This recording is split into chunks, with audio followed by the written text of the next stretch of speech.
Bonjour, mon petit gourmet. We're going French tonight. Well, actually, it's this afternoon at the moment because this is a slow cooked dish. We're going to cook. Well, it's a beef carbonnade, which is sort of the English version of the French version of the Belgian version. It resembles bœuf bourguignon, chunks of beef cooked in wine, except this isn't chunks of beef and it's not cooked in wine. We're cooking this in Belgian beer. So this is more of a Flemish stew. Okay, and it's a slow cook thing. It's going to take 3 hours in the oven. So we better get started. Beef carbonade. I'm starting by preparing some flour. We want some toasted flour. It adds another dimension to the flavour. So in my Dutch oven, which I've just put the heat on, I'm going to add a tablespoon of just plain flour. Okay. And what I want to do, I mean, you could spread this on a baking tray and do it in the oven. I'm going to need to put the oven on, by the way, and I better do that, I suppose. We want the oven on about 150. Cool, that's going to be fun. I've not done it at that one before. Let me turn it down to that first, because like all ovens, you end up. I'll have to take that tray out as well. You end up having to sort of adjust the temperature. So I've got that on, hopefully at 150. What I have to watch, by the way, is a number of times I've knocked that temperature knob and thought, bugger me, what's the temperature right up there? Anyway, you don't have to toast the flour, but ideally you should do. So what we don't want to do is burn it though. So I'm just going to keep my eye on it. Now obviously you're going to need some beef. Now I said to you, this is not beef chunks. This is slices of beef. So you're going to need like a beef joint. This is some beef brisket. Essentially you just want any kind of suitable joint. It's a beef one, by the way, but the Belgian one, you can make it with pork, but it wouldn't be a beef carbonade if we didn't use beef, would it? So obviously you're going to need some meat. We're going to get that chopped up soon. You're going to want 4 onions. I've got 3 there and 1 spare. You're going to want some Belgian beer.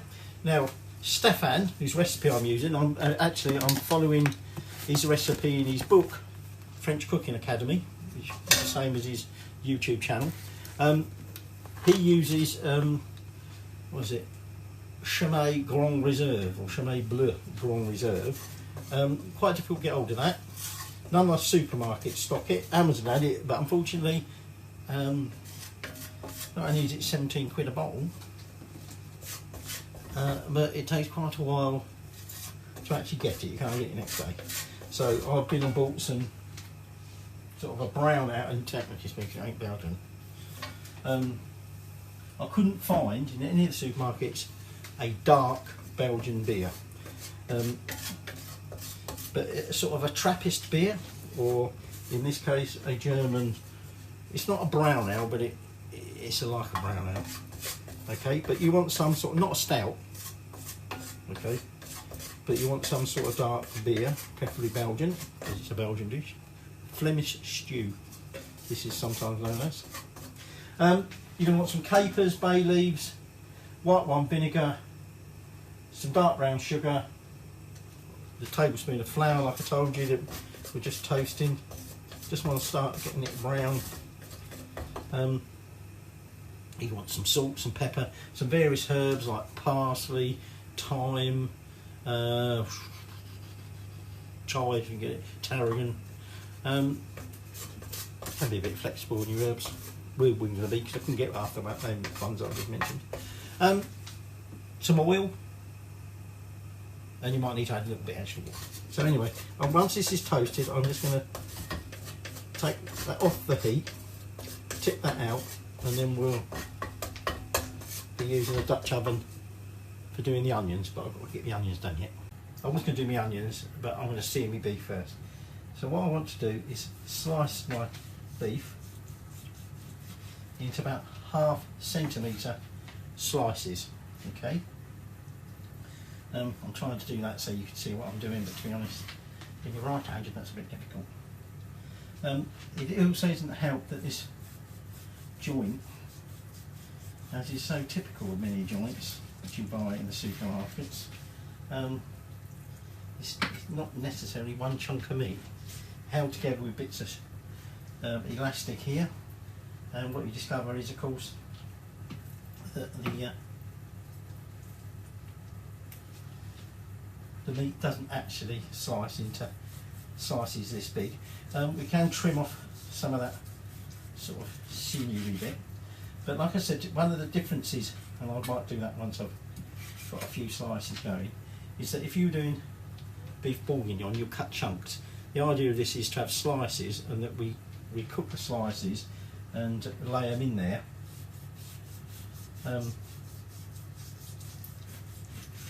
And it's a sort of layered stew, if you like. Right, gradually getting that. Not sure if I've got a bit of, yeah, I've got odd bits of string in the bottom, so I'll have to check this. But what I'm now going to do is, now I've got a few slices on the go, we want to completely sear this meat, but you won't be able to do it all in one go. So I'm using my Dutch oven, and by the way, smoke alarms don't like toasting flour, even though that's not actually burnt or anything. It did set off the alarm. So I'm neglecting to get my oil out. So what I'm going to do is I'm going to put a few glugs of oil in there. I think, how many tablespoons is it?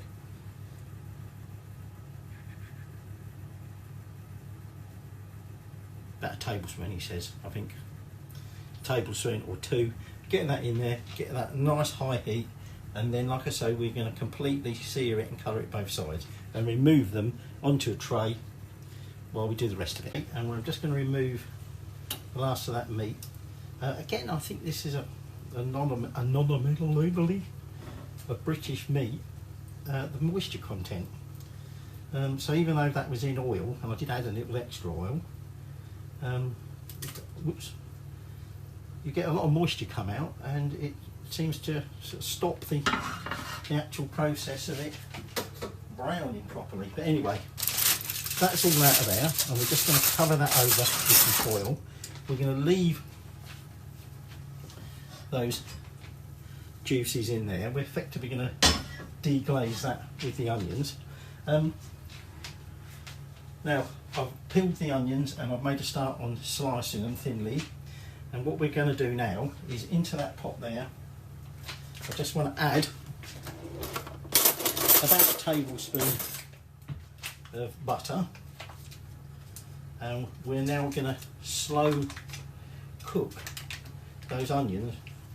I want to sort of caramelise them. Should take this out of the fridge a bit earlier. Slow cook them for about 15 minutes. So let me just put that butter away, because it's still very hot. Although we seem to have gone over the peak, it's still very hot. And I'm now just going to put that back on, but I'm just going to put that down on a low heat, and we'll melt that butter. So I was telling you, this is a Belgian dish, and so even though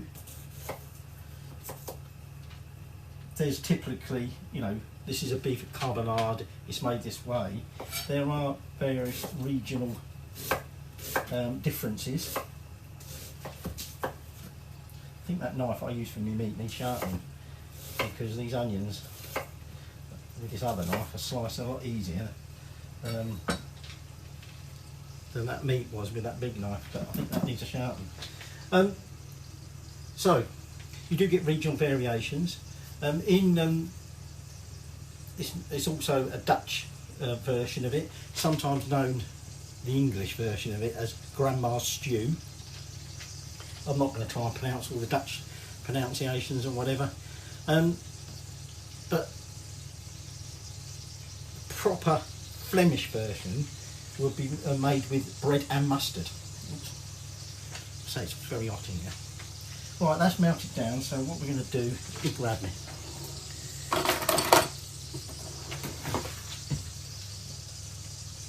What's name? Just so I can get that onion in there. I've still got half onion, or an onion to slice yet. But let's just get some of that out of the way. Yeah, they would add mustard spread on bread. This version doesn't have mustard or bread in it. Some parts of the Netherlands replace the bread with gingerbread or the old specular that we've made previously. I thought that's more down there. Where did it go? Can't see.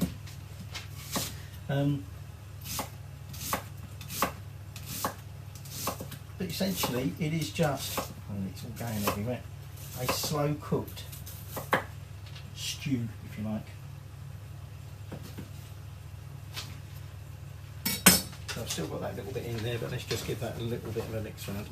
And then, like I say, we want to slow cook these for about 15 minutes. We don't really want to brown them, but we do want them cooked. And I think I mentioned before, we don't really cook onions properly in this country. You know, you tend to sort of chuck them in for a few minutes, fry them up, but you don't really get the proper flavours out unless you cook them through properly. Okay, now there is a lot of onion. There's a lot of onion in this dish. It is essentially a beef and onion stew, if you like.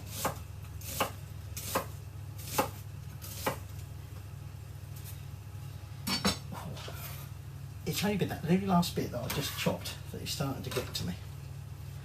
Right, so in that goes. So like I say, it's just going to be a 15-minute cook time roughly, and then,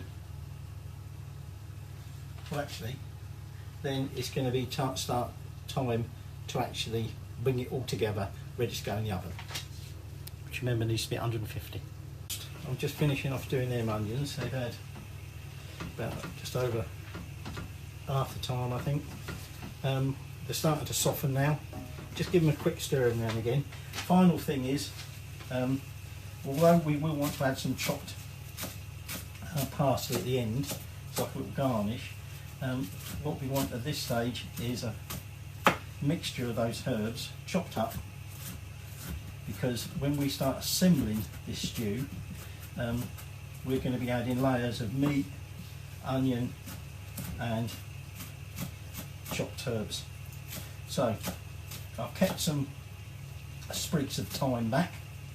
It can't actually rosemary because I couldn't find any thyme, which I'm going to add in with a bay leaf or two when we start cooking it. But the other herbs I've just got here. I'm just going to chop them up, get them all mixed together, and like I say, these will eventually go into there. So when them onions are cooked, we're going to need to remove them from the pan temporarily.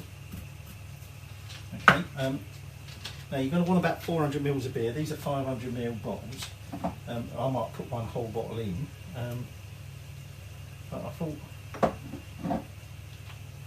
better have a little taste test.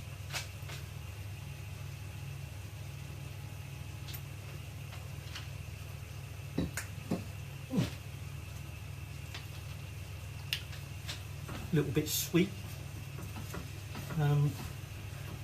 Doesn't taste heavy. It is pretty much like a brown.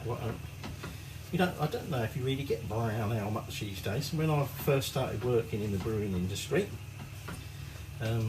we used to produce, the brewery I worked at used to produce a selection of different beers, many of which you just don't see today. One of which was a brown ale. So not necessarily a strong ale. This is about 5%, I think. Where is it gone? Some of these Trappist beers can be like 9%. Don't go on the side, you messy bugger.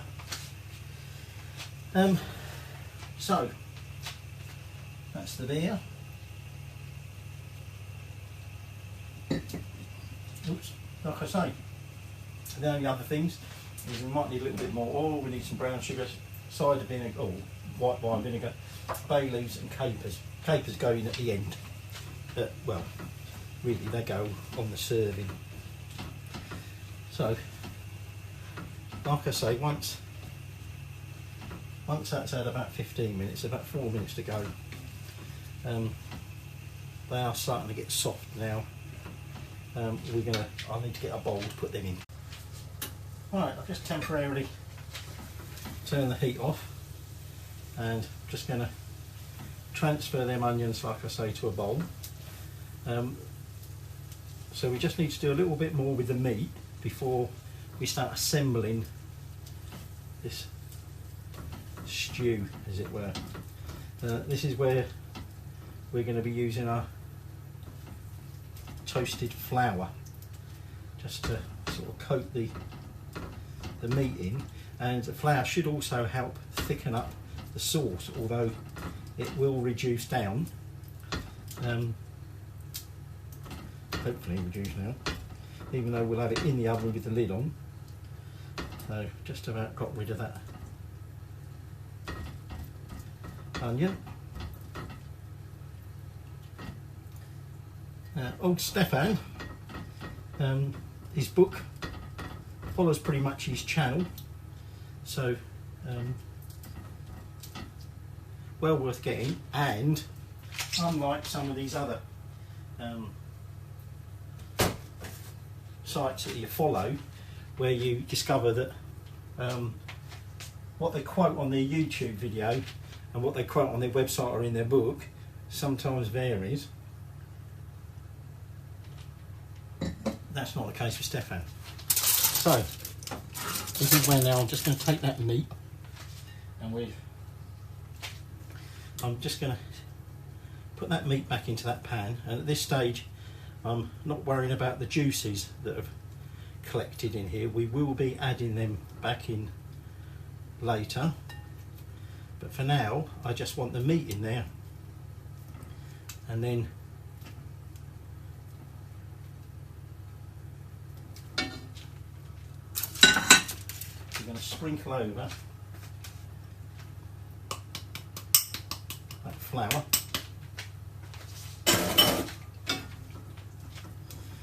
And give that meat a good coating in that flour. So now we want to remove about, I mean, you can remove all of it if you want, but what I'm doing is taking out about half the meat.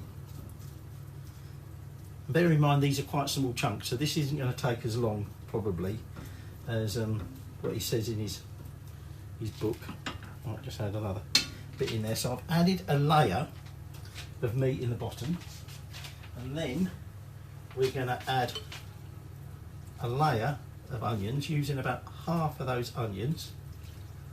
Okay, just going to spread that over the top. So this is another difference between like a bourguignon or a normal stew and this thing. This is where it says making a mess. It's more in layers, and then we're taking just under half of those mixed herbs, and in they go. So here we go, there's that bit, and now we take our remaining meat and we create a layer of meat on top of that. I think this is another one of these recipes where definitely you need to find yourself a good butcher. I think the problem is supermarkets, and I'm not necessarily moaning about butchers in supermarkets. It's just you rarely get them now. Most of them, and like deli counters and that, have been closed down. But the only thing they seem to do is the brick baking in store still. Right, now we add the rest of them onions and just spread them there for a minute over the top, and then I'm going to add a final layer chopped herbs, but I am keeping some of them for Ron. We want to take about a tablespoon of that brown sugar, sprinkle that over the top. We want our vinegar. I've got a white vinegar here, and again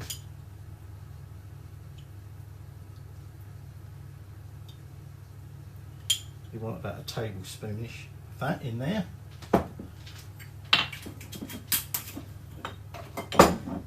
We want to take a couple of bay leaves. I've got 4 there, but these are a bit old and dried. In they go. We put our sprigs of thyme in there, and then this is where we now add our beer. Now obviously this is just going to foam up to begin with, but it'll soon lose that. I mean, there won't be any alcohol left at the final end, okay, because that's going to be boiled off. Right, so, and then this is where we then take those juices of that meat, because we don't want to lose any of that flavour. In that goes. Now,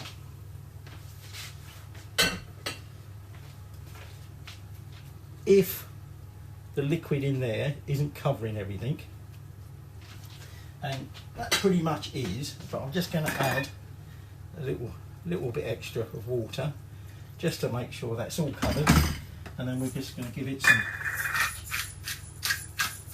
freshly ground black pepper and some salt, and that now is ready for the oven.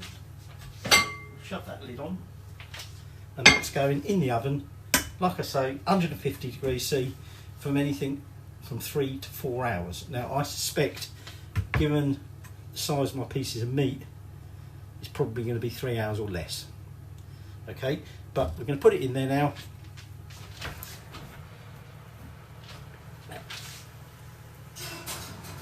Whoops, each time's knocking the lid off. Oops, and burning himself outside the oven. And that's it now then for now. I have to go away and drink some beer for 3 hours. That's been 3 hours now. But what I'm going to do, he doesn't actually say do this, but I'm going to just take the lid off. I'm bloody flying here. Let's see what might use that. And it has got quite nice and thick now. But I'm going to put that in. Bloody flying here. Where's that come from? Shite. Now, if during your process you notice that it's running out of liquid, you can add some more water. Fucking hell, that's going to die. The other night, I sat there with a glass of red wine, watching a bit of telly, fly about, and then I noticed the fly had suddenly just gone. So I thought it was gone. Took a swig of mine, I thought, oh, what's that? Spat out, bloody wine was trying to, fly was trying to drink me bloody wine.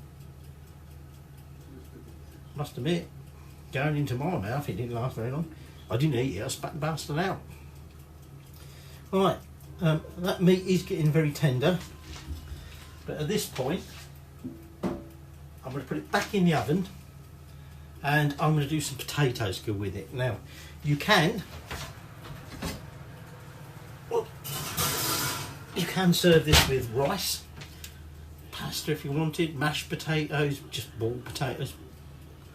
I'm going to make some, or I'm going to cook some, like, not dauphinoise potatoes, but like a bit like that. Okay, we're going to have that with it. Now I'm also going to chop up some extra parsley. I've still got a little bit of that herb mix left, but I'm going to add some of the chopped parsley to that. And then remember, I said you're going to add some capers. Now in his book he says chop up some capers, but to be honest, I don't see the point of trying to chop them. So we're down to the last half hour now. Just taking that out of the oven. Better turn that off before it starts making a bloody racket. And what we're going to do at this stage is remove the bay leaves. There's that bloody fly. Oops. And the thyme, or rosemary in this case. Ooh, you little bugger.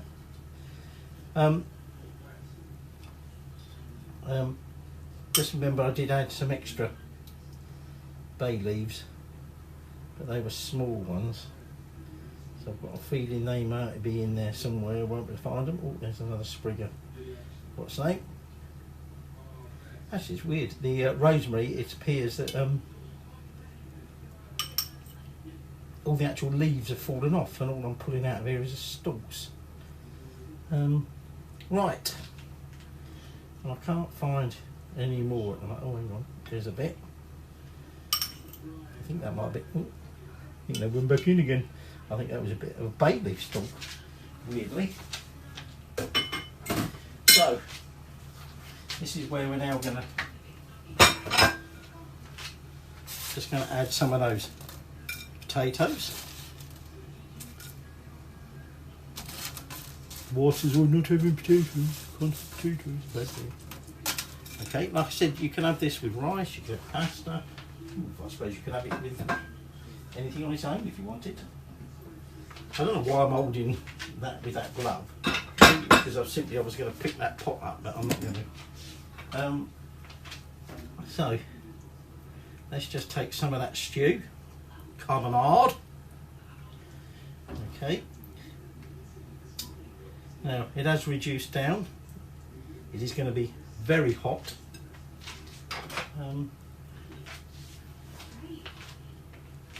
Now you literally want the beef falling apart, and I've just sort of nudged a bigger bit and it has fallen apart. It's also fallen off my fork and didn't go in my mouth.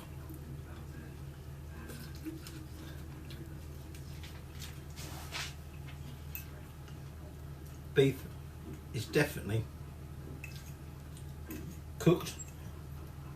It is literally falling apart. There's a tang to it, a citrusy tang. That bloody flies out. But remember, what we want to add at this stage, a little sprinkle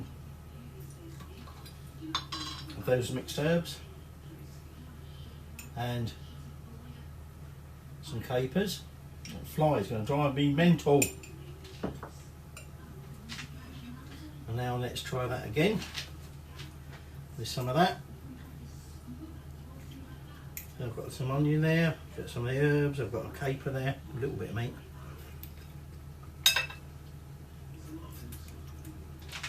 And the bay leaf, which obviously we don't want. But that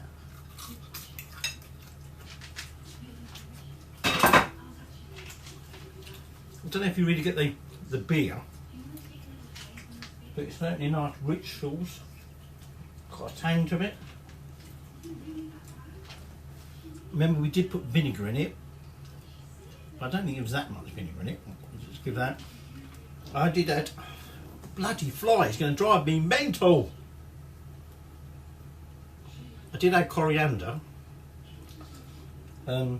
which you wouldn't normally add to this, but like I say, I had trouble getting some of the herbs. But whatever it is, and it was that tang before I added the capers or anything like that, but that is well worth making. So remember, it does take a little while, but it's bloody delicious. Thank you, Stephane, at the French Cooking Academy. I'm going to go and finish that off now. Well, some of it.